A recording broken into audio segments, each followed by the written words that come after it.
Υπάρχουν πάρα πολλοί τρόποι να μαζέψουμε την ενέργεια του ήλιου και να ζεστάνουμε το σπίτι μας.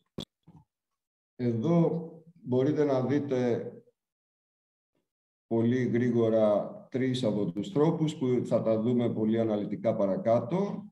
Πρώτο και σημαντικότερο, το ηλιακό αερόθερμο, και το λέω σημαντικότερο γιατί μπορείτε να το φτιάξετε εκεί που μένετε. Οι άνθρωποι που μένετε σε νοικιάρικα σπίτια, με νοίκη ή που πρόκειται να αλλάξετε χώρο, μπορείτε να το φτιάξετε και όταν μετακομίσετε να το πάρετε μαζί σας, όπως και τα φωτοβολταϊκά, όπως και έναν ηλιακό φούρνο που θα έχετε φτιάξει. Οπότε δεν είναι απαγορευτικό, ενώ κάποιες άλλες κατασκευές που θα δούμε σε λίγο δεν είναι τόσο απλό να τις μεταφέρετε. Κάποιες δεν είναι καθόλου.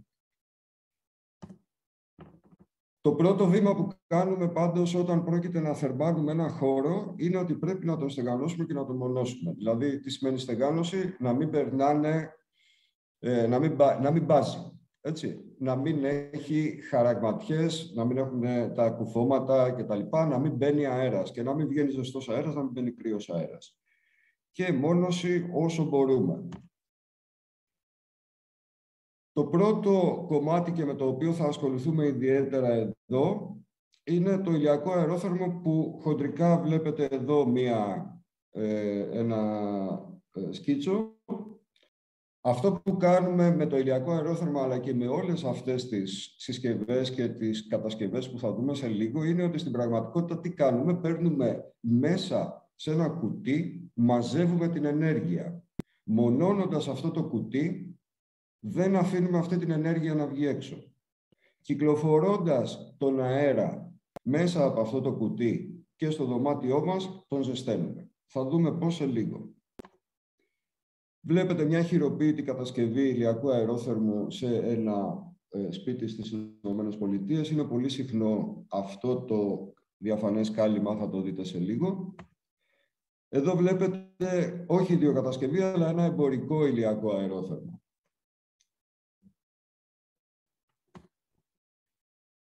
Αντίστοιχα με τα ηλιακά αερόθερμα, αλλά όχι ακριβώς το ίδιο, είναι η τείχη Τρόμπ, όπου εκεί ο ήλιος που πέφτει μέσα, που περνάει από το κάλυμα, από το τζάμι, ό,τι είναι αυτό εκεί μπροστά, πέφτει πάνω σε ένα τοίχο και ζεσταίνει τον τοίχο και μετά ο τοίχος ζεσταίνει, αποθηκεύει ενέργεια.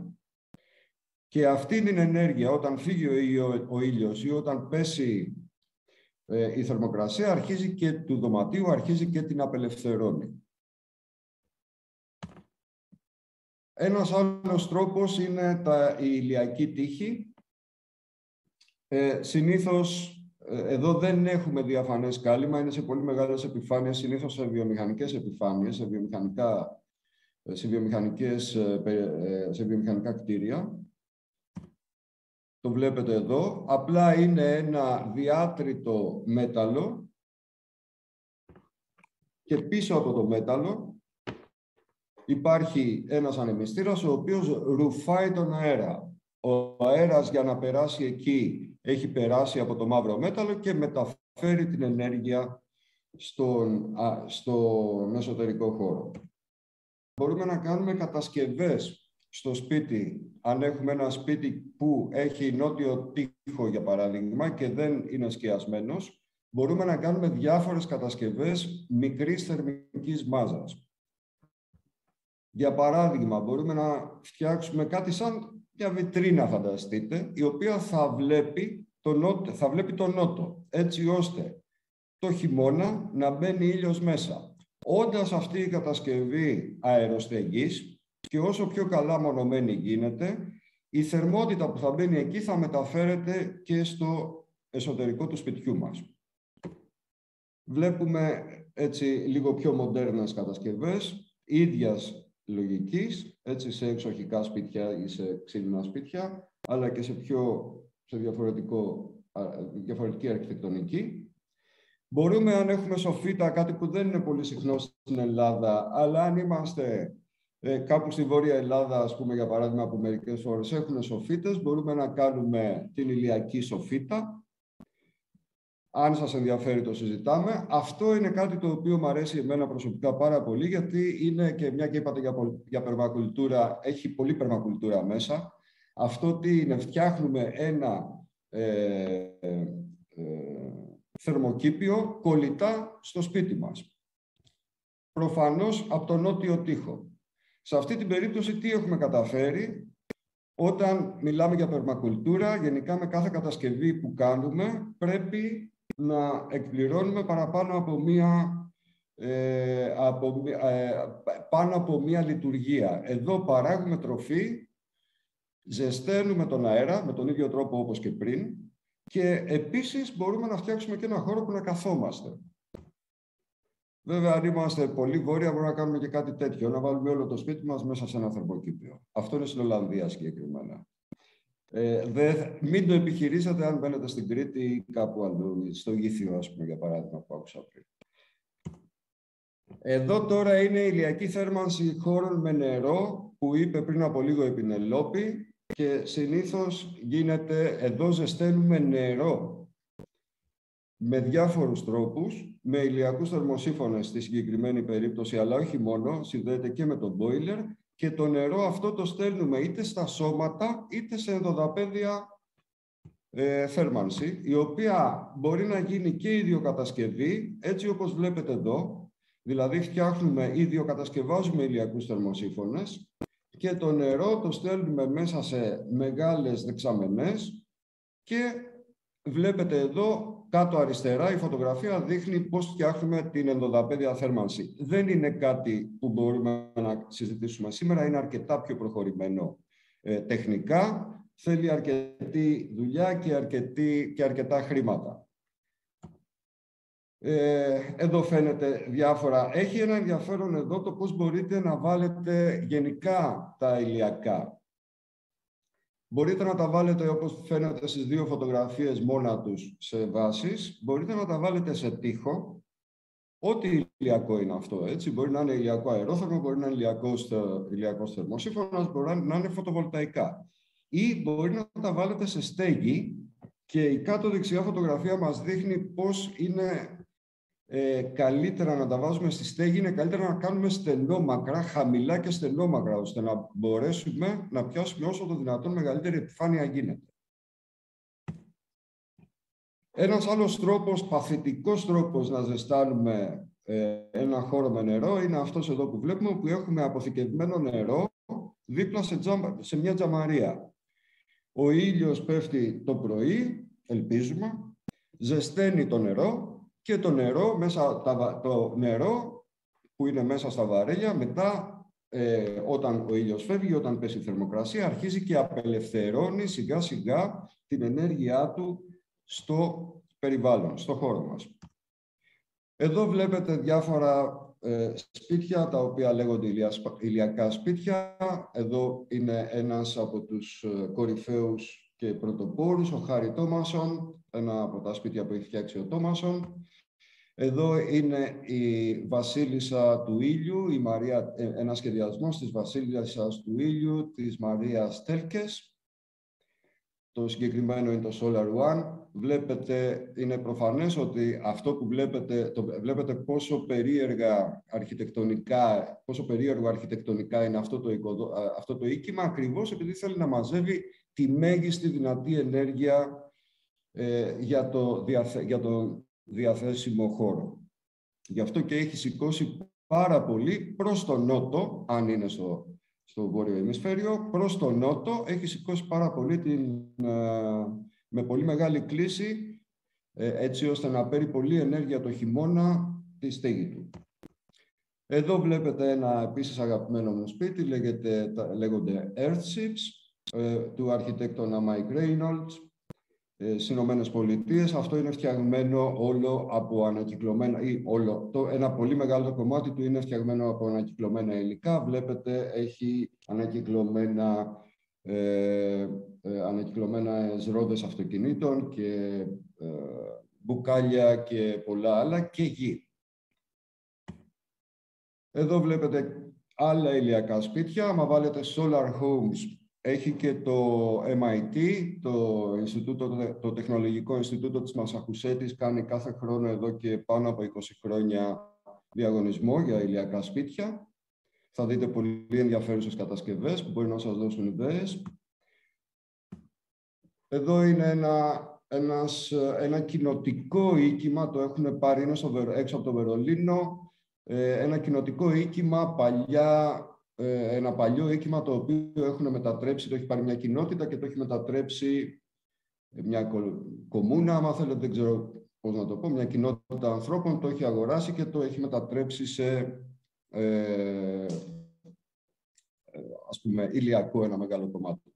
Λοιπόν, το 2014, όπως θυμόσαστε, διπλασιάστηκε το κόστος του πετρελαίου θέρμανσης.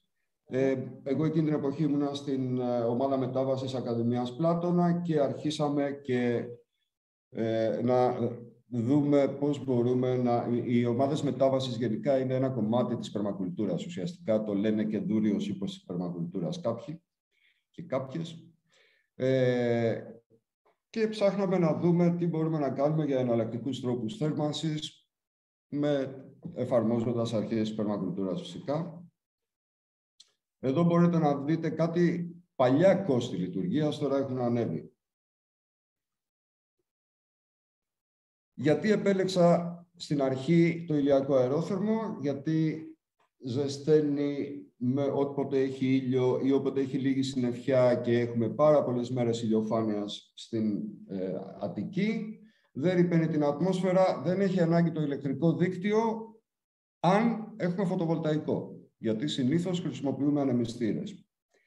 Είναι οικονομική κατασκευή και εύκολη η κατασκευή, η πιο εύκολη σε σχέση με όλα αυτά που βλέπετε μέχρι εδώ.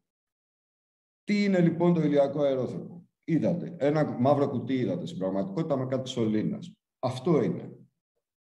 Είναι ένα μαύρο κουτί με σωλήνες που παίρνουν τον αέρα είτε απ' έξω είτε από μέσα από το σπίτι. Ο αέρας μπαίνει μέσα σε αυτό το μαύρο κουτί, το οποίο έχει ένα σκέπασμα, είπαμε είναι αεροστεγιές και υδατοστεγιές. Περνάει, ζεσταίνεται και φεύγει θερμός και τον στέλνουμε στο σπίτι μας. Η κατασκευή του, η λογική του δηλαδή είναι πάρα πολύ απλή. Μπαίνει η ενέργεια μέσα. Γιατί δεν φεύγει η ενέργεια από το κουτί? Τι εννοούμε? Ότι τη μαζεύουμε. Εννοούμε ότι βάζουμε σε λειτουργία, χρησιμοποιούμε το φαινόμενο του θερμοκήπιου. Αυτό το φαινόμενο του θερμοκήπιου που έχουμε το γιγάντιο πρόβλημα αυτή τη στιγμή στη Γη, το χρησιμοποιούμε για να ζεστάνουμε το σπίτι μας. Τι σημαίνει αυτό? Σημαίνει ότι μπαίνει η ηλιακή ακτινοβολία, περνάει από το διαφανές κάλυμα, μπαίνει μέσα στο χώρο.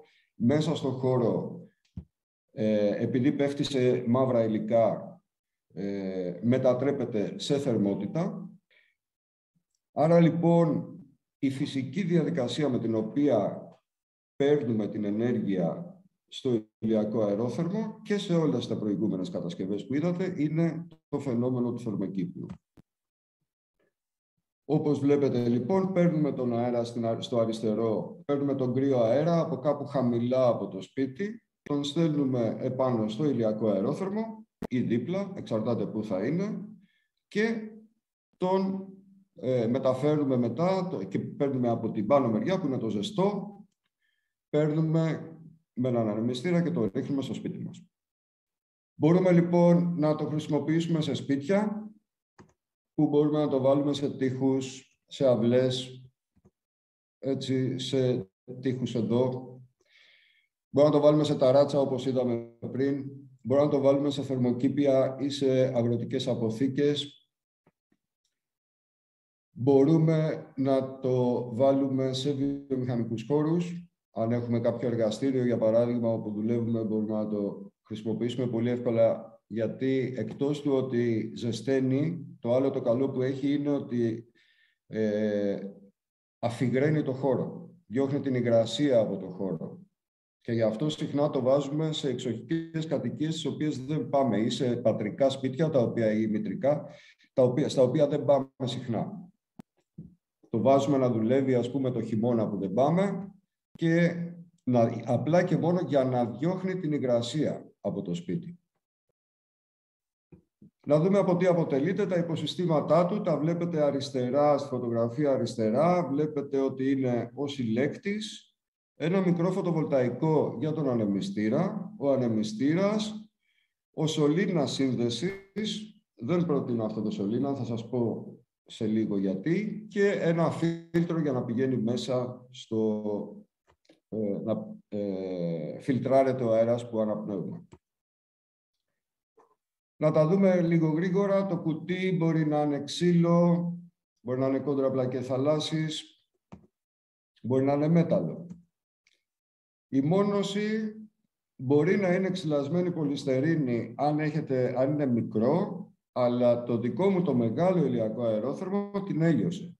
Ανέβασε θερμοκρασίες που την έλειωσε. Άρα δεν προτείνω πλαστικά, παρότι θα τα δείτε πολύ συχνά σε ιδιοκατασκευές.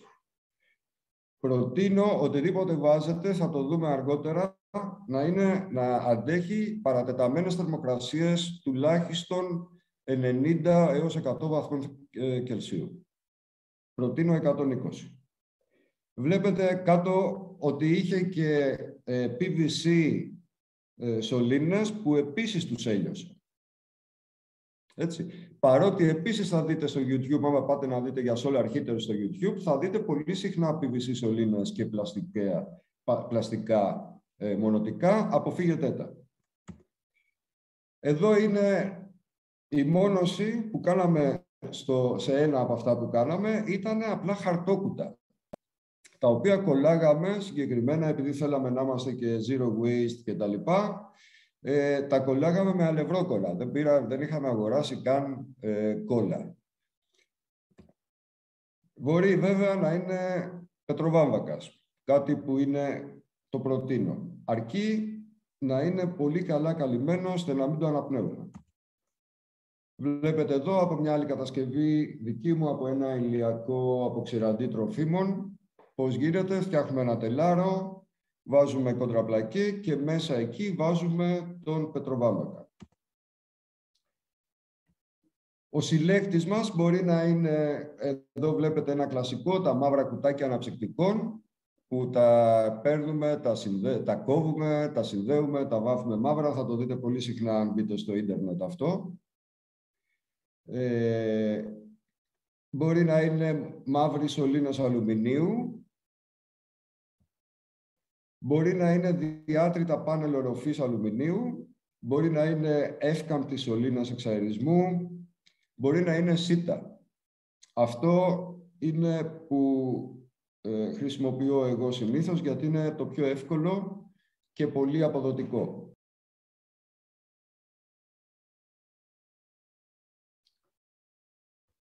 Ο συλλέκτης, όπως είπαμε, μπορεί να είναι και ένα μαύρο κουτί, που εδώ του έχουμε κάνει και ένα μέανδρο, ώστε να κάνει μια διαδρομή ο αέρας.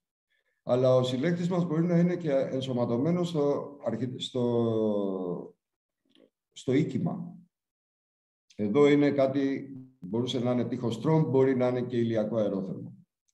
Το κάλυμα που βάζουμε πάνω, το διαφανές κάλυμα, μπορεί να είναι μονό ή διπλό τζάμι. Μπορεί να είναι αυτό το υλικό το οποίο δεν υπάρχει στην Ελλάδα, αλλά αν το βρείτε είναι πολυκαρβονικό θερμοκηπίου. Είναι ένα υλικό το οποίο χρησιμοποιούν πολύ στις ΗΠΑ. Μπορεί να είναι διαφανές πλεξιγκλάς, που είναι αρκετά ακριβό. Μπορεί να είναι το κυψελωτό πολυκαρβονικό, το οποίο χρησιμοποιούμε αρκετός κόσμος που φτιάχνουμε ηλιακά αερόθερμα. Είναι πολύ ελαφρύ και είναι και μονοτικό και διαφανές. Πώς το συνδέουμε στον χώρο? Μπορεί να είναι απλά στον τοίχο, οπότε κάνουμε τρύπες πάνω και κάτω και υπάρχει μια ροή, φυσική ροή του αέρα, ή βάζουμε και ένα μικρό ανεμιστήρα. Σε άλλη περίπτωση χρησιμοποιούμε σωλήνες. Αν δεν έχουμε τοίχο να το βάλουμε, χρησιμοποιούμε σωλήνες. Για παράδειγμα, αυτή τη φωτογραφία που είδαμε και πριν, που μπορεί να είναι σωλήνες αλουμινίου, εξαερισμού ή ίνοξ. Αρκετοί χρησιμοποιούν αυτό το σωλήνα, εγώ δεν τον προτείνω, γιατί έχει μέσα, παρόλα αυτά θα το δείτε, Επειδή έχει μέσα υαλοβάμβακα, δεν το εμπιστεύομαι. Αυτός είναι ένας εύκαπτος σωλήνας εξαρισμού που είχα βάλει εγώ μέσα σε σωλήνα PVC για να κάνω ένα μονομένο σωλήνα DIY, ιδιοκατασκευή, αλλά μπορεί να είναι φυσικά και κανονικός μονομένος σωλήνας καπνοδόχος. Θα τα δούμε αυτά, υπάρχει σε ένα Excel, θα το δούμε σε λίγο. Τι ανεμιστήρες χρησιμοποιούμε? Όταν είναι στον τοίχο μπορεί να μην χρησιμοποιήσουμε καθόλου ή να βάλουμε ένα μικρό ανεμιστήρα από υπολογιστή.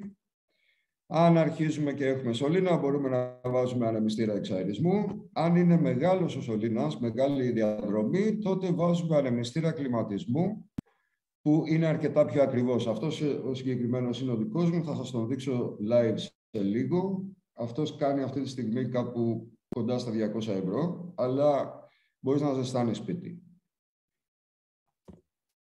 Και πάντα δεν ξεχνάμε να βάζουμε φίλτρα.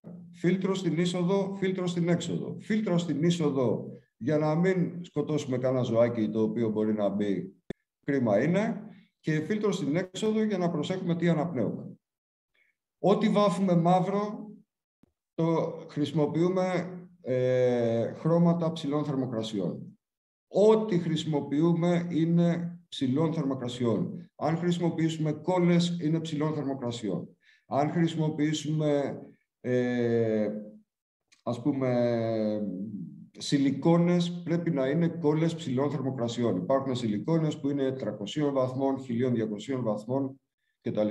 Θέλουμε γενικά ό,τι υλικό υπάρχει εκεί να αντέχει τουλάχιστον 100 βαθμούς παρατεταμένη χρήση. Οκ. Αυτό είναι ζήτημα ασφάλειας του αέρα που αναπνέουμε, γι' αυτό θα με ακούσετε να το λέω και το ξαναλέω.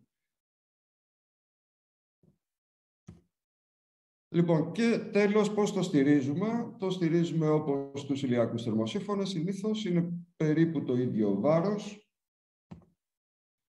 Η γωνία στήριξης που χρησιμοποιούμε συνήθως είναι το γεωγραφικό πλάτο συν 15 μοίρες, δηλαδή στην Αθήνα, σε σχέση με την οριζόντια, είναι 53 μοίρες, στη Νότια Κρήτη είναι 50 και στη Θεσσαλονίκη είναι 55. Βλέπετε εδώ μερικά παραδείγματα πώς μπορεί να το στηρίξεις, με ξύλο, με μέταλλο. Εδώ βλέπετε ένα επαγγελματικό. Η πίσω πλευρά του δίνουν ενδεικτική ισχύ 750 βάτα ανά τετραγωνικό μέτρο. Αυτό που ήθελα εγώ, αυτές είναι οι άδειες που θέλετε, όλα αυτά θα τα δείτε, η παρουσίαση θα ανέβει, έτσι, είναι η άδεια έγκρισης, αν θέλετε να είσαστε νόμιμες και νόμιμοι, θα σας τα πούνε και οι πολιτικοί μηχανικοί της παρέας. Τώρα, το κόστος χοντρικά, πολύ χοντρικά, πόσο κάνει αυτό το πράγμα? Οι συλλέκτες μπορεί να κάνουν από 5 μέχρι 50 ευρώ περίπου το τετραγωνικό μέτρο. Οι συλλέκτες είναι τα κουτιά που λέγαμε, έτσι, μαζί με το 5 προφανώς είναι όταν σχεδόν όλα τα πράγματα είναι από ανακύκλωση και χρειαζόμαστε περίπου, πολύ περίπου, ένα τετραγωνικό μέτρο συλλέκτη για κάθε περίπου 20 κυβικά μέτρα χώρου που θέλουμε να ζεστάνουμε. Τι σημαίνει αυτό? Εγώ είμαι αυτή τη στιγμή μέσα σε ένα δωμάτιο το οποίο έχει ένα εμβαδό 20 τετραγωνικά, ας πούμε, και ύψος 3 μέτρα. Θέλω λοιπόν, έχω 60 κυβικά. 60 κυβικά μέτρα να ζεστάνω. Άρα λοιπόν θα θέλω περίπου 3 τετραγωνικά μέτρα συλλέκτη.